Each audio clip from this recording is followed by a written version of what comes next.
Halo, selamat pagi anak-anak hebat. Bertemu lagi dengan Bu Novi di materi muatan IPS pada hari Jumat 16 Oktober 2020. Hari ini kita masih akan melanjutkan materi yang sudah kalian mulai di minggu kemarin. Kalau minggu kemarin kita mempelajari tentang pengaruh listrik terhadap kehidupan sosial budaya. Nah, sekarang kita akan mempelajari kembali tentang pengaruh listrik terhadap kehidupan manusia. Nanti ada beberapa bidang kehidupan manusia yang akan Bu Novi tayangkan. Untuk bidang-bidang lain yang tidak Bu Novi sebutkan, kalian bisa mempelajari sendiri dengan mencari informasi baik dari buku paket, buku tematik, ataupun dari ringkasan. Bagus lagi jika kalian pelajari dan mencari informasi dari internet. Nah, kita mulai ya anak-anak.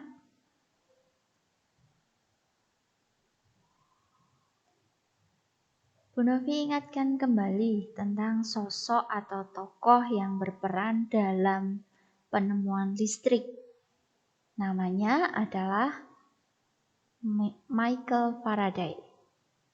Michael Faraday ini, seperti tadi yang sudah Bu Novi sampaikan, merupakan tokoh yang menemukan listrik, sehingga beliau disebut sebagai Bapak Listrik.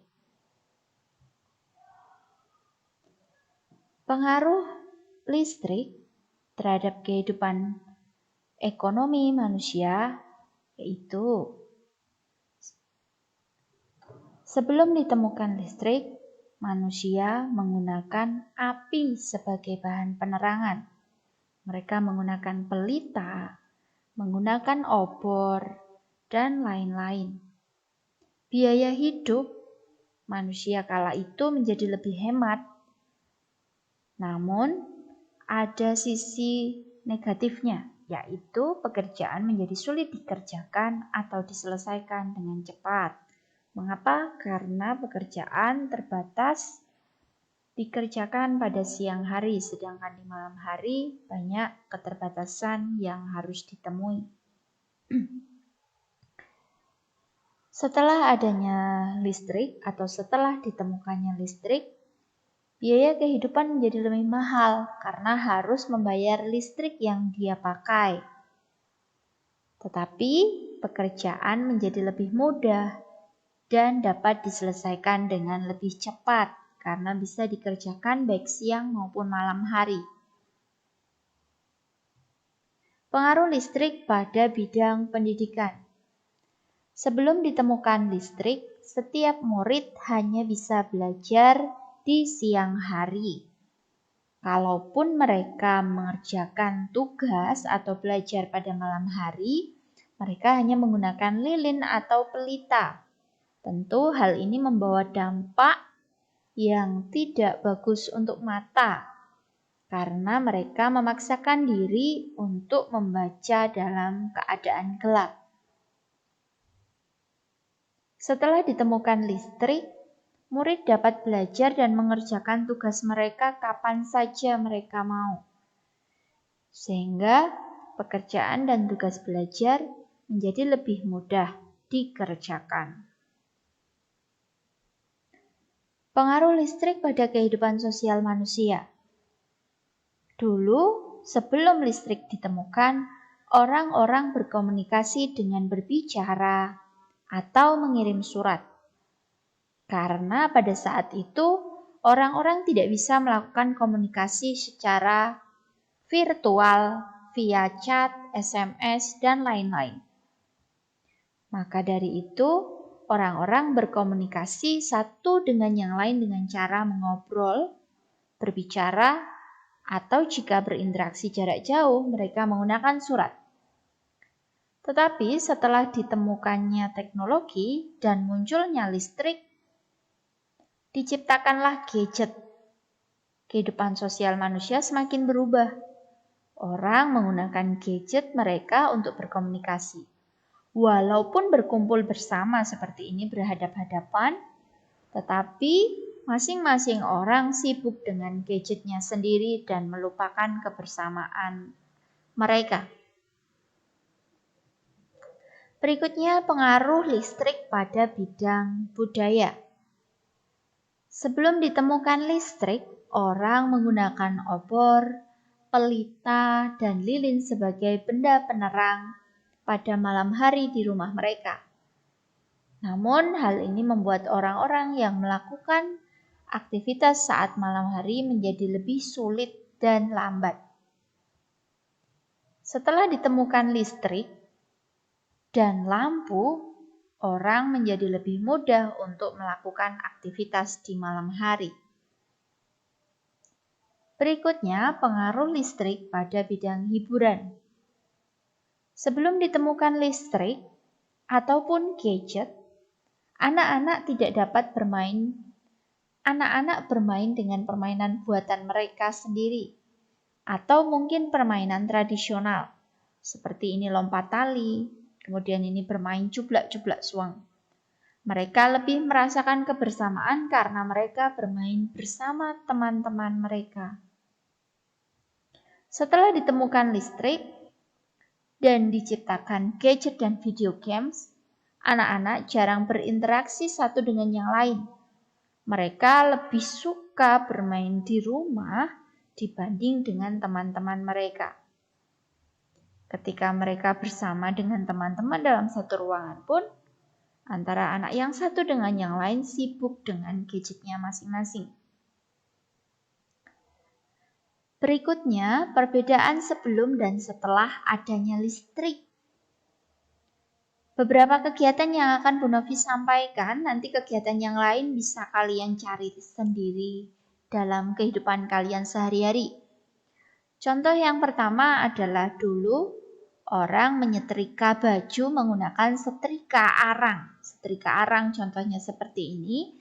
Ini tutupnya bisa dibuka, kemudian diisi dengan arang. Tetapi sekarang atau saat ini, orang menyetrika baju menggunakan setrika listrik. Kegiatan kedua yang berubah setelah adanya listrik adalah komunikasi. Sebelum adanya listrik, komunikasi hanya dilakukan secara tatap muka di satu wilayah saja, yang jarak antara satu rumah dengan rumah yang lain itu tidak terlalu jauh, atau masih dalam satu wilayah atau satu daerah. Kini, komunikasi bisa dilakukan jarak jauh dengan akses informasi semakin tinggi. Dimanapun, kapanpun, orang dapat berkomunikasi dengan orang yang lain. Kegiatan yang ketiga yang menunjukkan perbedaan sebelum dan setelah adanya listrik, yaitu kegiatan di malam hari, baik itu belajar maupun bekerja.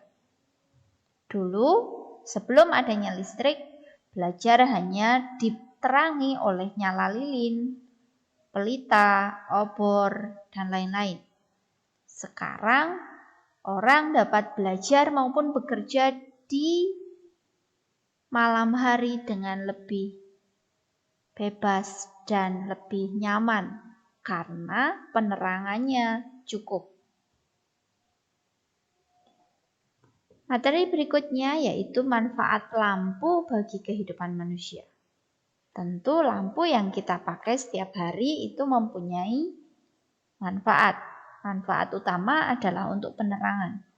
Penerangan apa saja yang dimaksud? Kita simak penjelasan berikut. Yang pertama adalah sebagai penerang berbagai aktivitas di dalam ruangan. Kadang meskipun di siang hari, ketika kita berada di sebuah ruangan, kita membutuhkan penerangan lampu agar kita dapat beraktivitas lebih lancar. Yang kedua, penerangan pada malam hari. Penerangan pada malam hari ini tidak hanya penerangan di dalam rumah, termasuk penerangan ketika kita bekerja. Dulu ketika belum ada lampu, orang bekerja hanya pada siang hari kebanyakan. Saat ini banyak pekerjaan yang dilakukan pada malam hari. Bahkan ada beberapa tempat yang justru bekerja atau beroperasi pada malam hari. Tentu ini dapat berjalan dengan lancar karena adanya lampu. Yang ketiga adalah penerangan pada kendaraan bermotor. Penerangan pada kendaraan bermotor memang sangat terasa manfaatnya ketika dilakukan atau dijalankan pada malam hari. Tetapi untuk saat ini, kendaraan bermotor roda 2 meskipun di siang hari diwajibkan menyalakan lampu. Yang terakhir adalah sebagai pemanas kandang ayam, maaf Bu Novi salah ketik, harusnya A bukan E. Pemanas kandang ayam ketika ada seorang peternak ayam atau untuk membantu proses penetasan ayam. Dalam hal ini penetasan telur ayam yang dilakukan dengan menggunakan mesin, bukan diarami oleh induk ayam.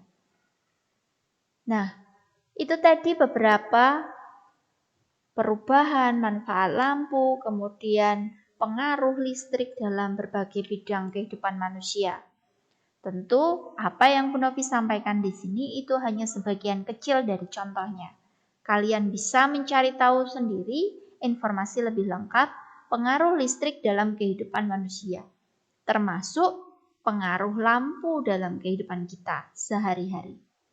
Nah, tugas kalian hari ini adalah silakan kalian ambil dan kalian buka buku Bina Prestasi Tematik halaman 145. Silakan kalian kerjakan soal evaluasi subtema 1, tema 3, muatan IPS nomor 1 sampai dengan nomor 10. Nomor 1 sampai dengan nomor 5 itu soal pilihan ganda. Cukup kalian tuliskan saja jawabannya di buku tulis tematik. Sedangkan untuk nomor 6 sampai dengan nomor 10 kalian tulis jawabannya juga. Tidak perlu ditulis soalnya, cukup ditulis jawabannya saja. Sekali lagi, dikerjakan di buku tulis tematik. Tugas dikerjakan kemudian difoto. Fotonya dikirimkan kepada Bu Novi paling lambat hari Sabtu 17 Oktober 2020.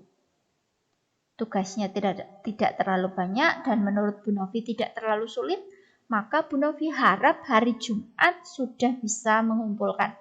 Tetapi jika memang kalian mempunyai kendala tertentu, masih Bu Novi beri kesempatan sampai di hari Sabtu. Demikian penjelasan dan tugas kalian hari ini untuk muatan IPS anak-anak. Selamat belajar dan selamat mengerjakan. Terima kasih atas perhatiannya. Dan tetap jaga kesehatan. Sampai jumpa lagi, anak-anak.